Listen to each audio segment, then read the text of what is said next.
Hi, in this video I will show you how to reply with a video to a comment on the TikTok. So it's a latest trend.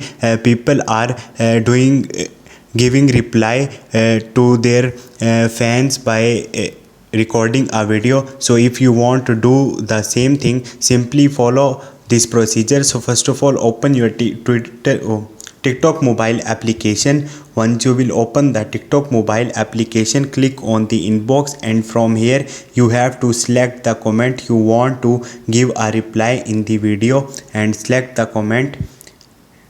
Now your comment is here. Simply tap a while on it and you will see a reply with video. Tap on it and now you can simply shoot a video and post it. So in this way you can reply with video to a comment on the TikTok. Hope this video will helpful for you. See you next time. Thank you.